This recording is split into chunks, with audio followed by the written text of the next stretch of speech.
A9 ನ್ಯೂಸ್ಗೆ ಸ್ವಾಗತ. ನಾನು ಅಮೀನ್ ಶೇಖ್. ಮಾಧ್ಯಮ ಪ್ರಕಟಣೆ. ವಿಜಯಪುರ ಪರೀಕ್ಷೆ ಬರೆಯಲು ತೆರಳುವಾಗ ರಸ್ತೆ ಅಪಘಾತದಲ್ಲಿ ಗಾಯಗೊಂಡು ಬಿಎಲ್ಡಿಎಸ್ ಆಸ್ಪತ್ರೆಯಲ್ಲಿ ಚಿಕಿತ್ಸೆ ಪಡೆಯುತ್ತಿರುವ 10ನೇ ತರಗತಿ ವಿದ್ಯಾರ್ಥಿನಿಯರನ್ನು ಕೈಗಾರಿಕೆ ಮೂಲ ಸೌಲಭ್ಯ ಅಭಿವೃದ್ಧಿ ಹಾಗೂ ಜಿಲ್ಲಾ ಉಸ್ತುವಾರಿ ಸಚಿವ ಎಂಬಿ ಪಾಟೀಲ್ ಅವರು ಭೇಟಿ ಮಾಡಿ ಆರೋಗ್ಯ ವಿಚಾರಿಸಿದರು. ಇಂದು ಸೋಮವಾರ ಜಿಲ್ಲೆಯ ಕುಮಟಗಿ ತಾಂಡಾದ 10ನೇ ತರಗತಿಯ ವಿದ್ಯಾರ್ಥಿಗಳಾದ ಐಶ್ವರ್ಯ ಚೌಹಾಣ್, ಪ್ರೀತಿ ಚೌಹಾಣ್ ಮತ್ತು ಪಕ್ಕದ ಮನೆಯ ಶ್ವೇತಾ ರಾಠೋಡ್ ಕಗ್ಗೋಡ್ ಪ್ರೌಢಶಾಲೆ ಕೇಂದ್ರಕ್ಕೆ ತೆರಳುವಾಗ ರಸ್ತೆ ಅಪಘಾತದಲ್ಲಿ ಗಾಯಗೊಂಡಿದ್ದರು. ಅವರನ್ನು ಚಿಕಿತ್ಸೆಗಾಗಿ ವಿಜಯಪುರ ನಗರದ ಬಿಎಲ್ಡಿ ಆಸ್ಪತ್ರೆಗೆ ದಾಖಲಿಸಲಾಗಿದೆ. ಈ ವಿಷಯ ತಿಳಿದ ತಕ್ಷಣ ಸಚಿವರು ಬಿಎಲ್ಡಿ ಆಸ್ಪತ್ರೆಗೆ ತೆರಳಿ ಚಿಕಿತ್ಸೆ ಪಡೆಯುತ್ತಿರುವ ವಿದ್ಯಾರ್ಥಿನಿಯರನ್ನು ಭೇಟಿಯಾಗಿ ವಿದ್ಯಾರ್ಥಿನಿಯರಿಗೆ ಧೈರ್ಯ ತುಂಬಿ ಶೀಘ್ರ ಗುಣಮುಖರಾಗುವಂತೆ ಹಾರೈಸಿದರು.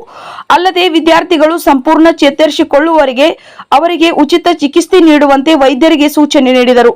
ಈ ಸಂದರ್ಭದಲ್ಲಿ ಆಸ್ಪತ್ರೆ ವೈದ್ಯರು ಉಪಸ್ಥಿತರಿದ್ದರು. ಧನ್ಯವಾದಗಳು.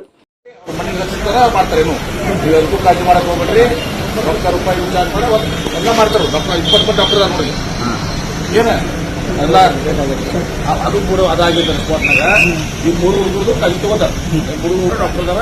ಅವ್ರು ಪರಿಕರ ಕಳ್ಸೋದು ಮಾಡ್ಬೇಕು ಮಾಡ್ತಾರೆ. ನೀವು ಒಂದು ಸ್ವಲ್ಪ ಇರ್ಬೇಡಿ, ಕೆಲಸ ಮಾಡಕ್ಬೇಡಿ, ಒಳಗೆ ಹೋಗುದು ಮಾಡ್ಕೋಬೇಡಿ.